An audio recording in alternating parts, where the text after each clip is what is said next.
नमस्कार, मैं मोनिका शर्मा बिहार से। आज मैं आप लोगों के सामने एक बहुत ही महत्वपूर्ण मुद्दे पर चर्चा करने के लिए उपस्थित हुई हूँ और यह मुद्दा बिहार से ही संबंधित है। बिहार को यूँ तो ज्ञान की भूमि कहा जाता है, बुद्ध की भूमि कहा जाता है। यह वही धरती है जिसने भारत को उसका पहला प्रेसिडेंट दिया। यह वही भूमि है जहाँ से आर्यभट्ट नामक एक महान वैज्ञानिक का जन्म हुआ जिसने पूरी दुनिया को जीरो और सूर्य सिद्धांत का ज्ञान दिया।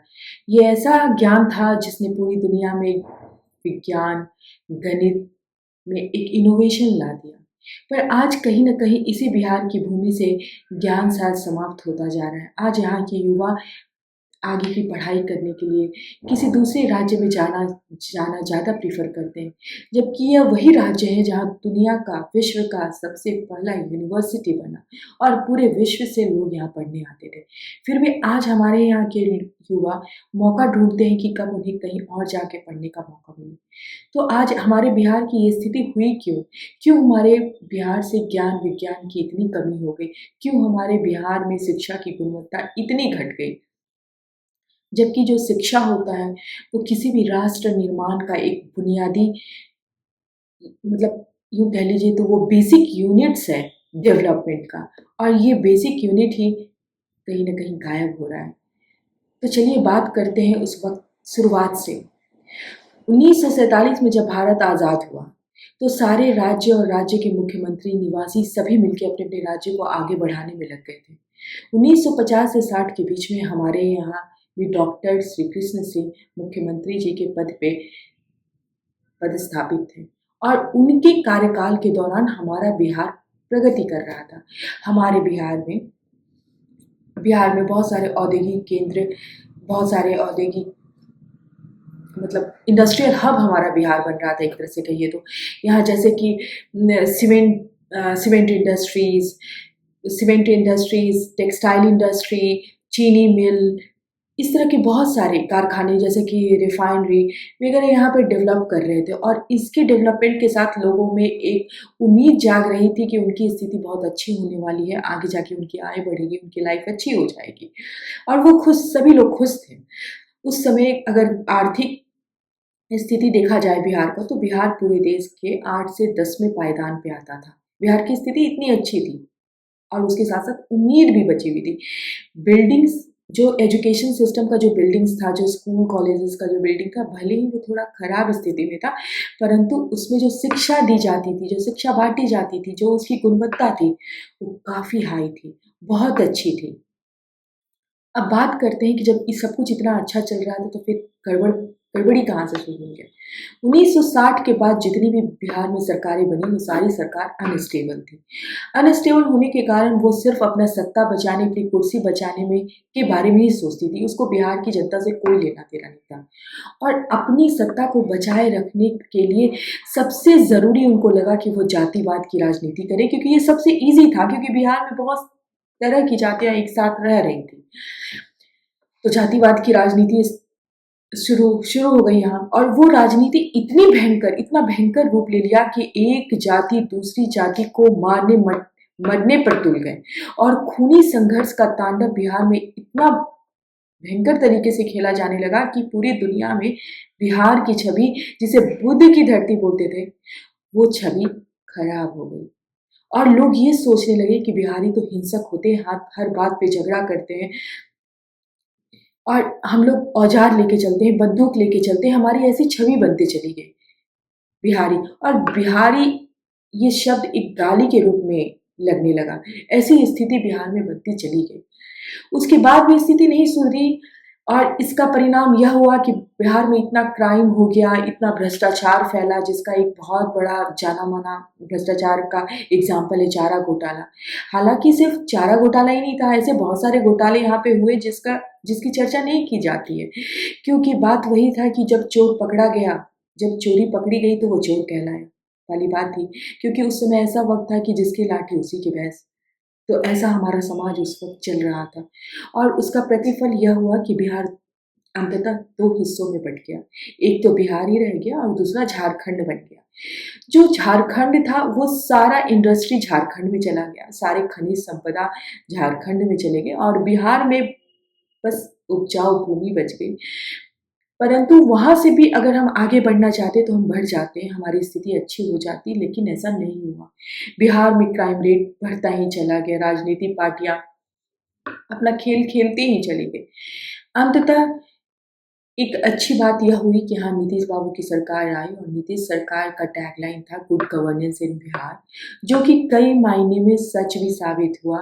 यहाँ लॉ एंड ऑर्डर की व्यवस्था सुधरी, धीरे-धीरे समय लेकर सुधरते चली गई। स्कूल में बहुत सारे शिक्षकों की भर्ती हुई, शिक्षा की व्यवस्था सुधरने लगी, रोजगार की संभावनाएँ बढ़ी, धीरे-धीरे लड़कियों को पढ़ाने के लिए, उनको घर से निकलने के लिए उनको साइकिल दिया गया, जो कि एक बहुत अच्छी पहल थी। उनके लिए रोजगार की व्यवस्था कराई गई, परंतु यह बात पूरी तरह से सफल नहीं रही, क्योंकि समय के साथ जैसे-जैसे समय बढ़ता है डेवलपमेंट के लिए जो प्रोसेस होना चाहिए वो अपग्रेड होते रहना चाहिए। आप एक ही प्रोसेस को 5 साल, 10 साल, 15 साल नहीं खींच सकते हैं।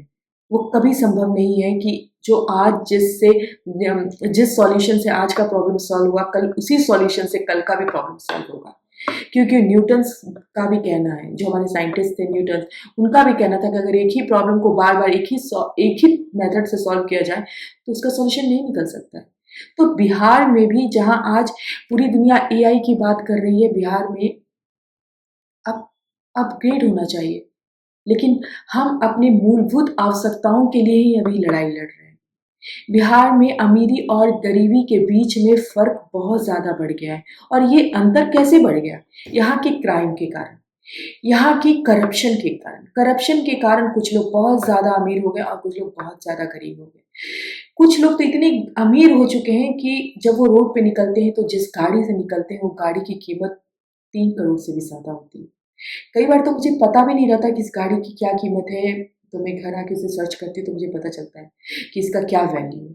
और बिहार में कुछ लोग इतने गरीब हैं कि वो अपने जीवन जीने के मूलभूत आवश्यकताओं की पूर्ति के लिए ही रोज़ लड़ाई कर रहे हैं। किसी तरह उनका जीवन बच सके इसके लिए वो रोज़ मज़दूरी कर रहे हैं। और जो मध्यम वर्ग के लोग हैं वो तो अपना जीवन सिर्फ़ इसलिए बिता रहे हैं कि उनका बच्चा का लाइफ़ उनके बच्चों की लाइफ़ जो है वो सेटल हो जाए, उन्हें कोई प्रॉब्लम ना हो। इससे ज़्यादा वो कुछ नहीं सोच पाते। अगर आप रिटायर हो गए हैं, आप चाहेंगे कि आपका रिटायरमेंट का जो फंड है वो प्यार से मिल जाए, तो ये पॉसिबल नहीं है। आपको चढ़ावा चढ़ाना पड़ेगा। अगर आपको प्रमोशन चाहिए, आपका समय हो गया है प्रमोशन का, आपको ट्रांसफ़र चाहिए, आपको कोई प्रॉब्लम है, तो वो इतनी आसानी से नहीं मिलता है, क्योंकि यहाँ करप्शन है। आपको कुछ देना होगा कुछ पाने के लिए, ऐसी स्थिति है। अगर आप चाहेंगे कि आप सरकारी हॉस्पिटल में एक अच्छी सुविधा पा लें अपने प्रियजनों के इलाज के लिए, तो आप गलत हैं। आपकी पहचान होनी चाहिए, आपके पास पैसा होना चाहिए, आपके पास कोई शोहरत होना चाहिए, क्योंकि कोई आपको देखने वाला नहीं है यहाँ पे, कोई एंटरटेन करने वाला नहीं है। और जो प्राइवेट हॉस्पिटल है उसकी तो स्थिति ये है कि वो आपको पर डे का इतना बिल बना देंगे ना कि आपकी आर्थिक स्थिति खराब हो जाएगी। भगवान न करे, लेकिन अगर आपके यहाँ का कोई व्यक्ति अगर हॉस्पिटलाइज़ हो जाता है तो आपको पता चल जाएगा कि प्राइवेट हॉस्पिटल किस तरह से काम करती है, किस तरह से प्राइवेट हॉस्पिटल जूनियर डॉक्टर्स के सहारे गंभीर रूप से घायल मरीजों को, बीमार मरीजों को छोड़ देती है, मरने के लिए छोड़ देती है उनके हाथों में। और सरकारी हॉस्पिटल में तो जब तक आपका कोई सहयोगी नहीं है, कोई जान-पहचान नहीं है, जहाँ आपका कोई रुतबा नहीं है, तो कोई आपको एंटरटेन करने वाला नहीं है। तो ये है यहाँ की स्वास्थ्य व्यवस्था की स्थिति। और शिक्षा की बात करें तो जो स्कूलों में शिक्षकों की भर्ती हुई है, तो क्या वो शिक्षक सच में हमें पढ़ाने के लिए, हमें ज्ञान देने के लिए आते हैं? वो सिर्फ़ अपनी नौकरी करते हैं, अपनी नौकरी बचा रहे हैं। इस ज़रूरी नहीं है कि इसमें सिर्फ़ उन शिक्षकों को ही हम दोषी मानें। सरकार का जो प्रोसेस है, सरकार का जो तरीका है, वो भी बहुत ज़्यादा रिस्पॉन्सिबल है इसके लिए।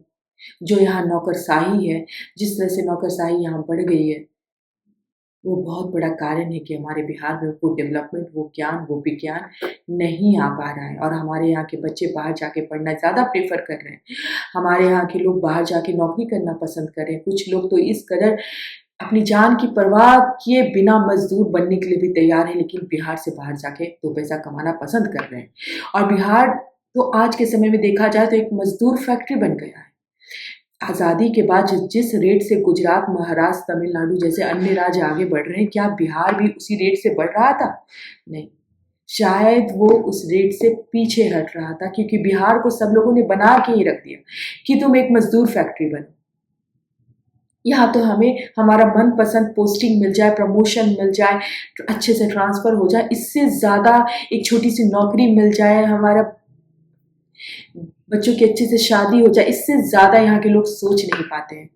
अगर आप बात सड़कों और पुलों की करें, जो कि सरकार ने बहुत अच्छे से बनाया, लेकिन जब ये पुल टूटते हैं जिसमें हजार हजार करोड़ रुपए लगे रहते हैं, उसका दोषी कौन होता है? क्या उसके बारे में कभी पता चला? उसका दोषी कौन है? क्या जो बनाने वाला था, किस पे जुर्माना लगा कि नहीं लगा? नहीं, इसकी जानकारी किसी को नहीं होती है, किसी को भी नहीं होती है। क्योंकि जो करप्शन है आज के समय में, वो आधुनिक रूप, मॉडर्न रूप का करप्शन है, जो सामने से नहीं दिखता है, लेकिन वो एक ऐसा करप्शन है जो पूरी तरह से फैला हुआ है, पूरी तरह से अपना जाल बिछाया हुआ है। तो आज बहुत ज़रूरी है कि बिहार में एक बदलाव लाया जाए, इस करप्शन को दूर किया जाए। देखिए, सुप्रीम कोर्ट का भी कहना है कि जो आर्टिकल 21 है, उसके अनुसार हमें सिर्फ जिंदा रहने के लिए जीवन नहीं मिला है, बल्कि एक डिग्निटी के साथ एक रिस्पेक्टफुल लाइफ जीने के लिए बोला गया। अगर मैं सुप्रीम कोर्ट के शब्दों में कहूँ, जिन्होंने आर्टिकल 21 को डिस्क्राइब किया है, तो article 21 of the Indian constitution, article 21 of the Indian Constitution, Article 21 of the Indian Constitution guarantee the fundamental rights to protection of life and personal liberty. The right to life is not just about the right to survive. It also entails being able to live a complete life of dignity and meaning, right to pollution-free water, air, and right to shelter. But ये सही नहीं है। आज बिहार में जिस rate से apartment बनाए जा रहे हैं, पेड़ों की कटाई की जा रही है, म्यूज़ियम बन रहा है, रोड बन रहा है और पेड़ों की कटाई की रही है, उस रेट से पेड़ नहीं लगाए जा रहे हैं बिहार में। और यही कारण है कि बिहार का आज एयर क्वालिटी इंडेक्स जो है इतना आज डिक्रीज़ कर रहा है, और हम एक पॉल्यूटेड एयर को लेने के लिए मजबूर हैं। अगर आप जिस गंगा नदी का पानी हम पीते हैं, क्या वो पॉल्यूशन फ्री हो पा रहा है? नहीं हो पा रहा है। इतनी सालों से सरकार उसके लिए कोशिश कर रही है, तो वो कोशिश कहाँ तक सफल हुई और क्या कर रही है, इसकी जानकारी किसी को नहीं है। अभी कितने पैसे खर्च होंगे टैक्स पेयर के, इसके बारे में कोई नहीं जानता, कोई नहीं पूछता। हमें जो पानी मिल रहा है, जो हवा मिल रही है, जैसी ज़िंदगी मिल रही है, हम जीते जा रहे हैं, क्योंकि हमारे पास कोई उम्मीद नहीं है। लेकिन आज मैं आपके सामने एक उम्मीद लेकर के आई हूँ। मैं आपको बताने आई हूँ कि आज हमारे बिहार में एक ऐसी पार्टी की स्थापना हो गई है, जो अपने बिहार वासियों के काम करने के लिए काम करने के लिए तत्पर है, और उसका नाम है फॉरवर्ड थिंकिंग पार्टी। ये कोई जातिवाद आधारित नहीं है, फॉरवर्ड बैकवर्ड, इसकी थिंकिंग फॉरवर्ड है, हमारी सोच फॉरवर्ड है।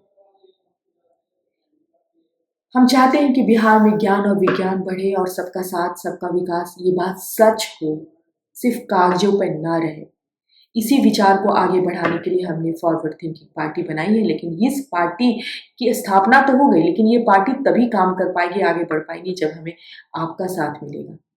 और मुझे पूरा उम्मीद है कि आप हमारा साथ देंगे, हमारे साथ आएंगे। धन्यवाद।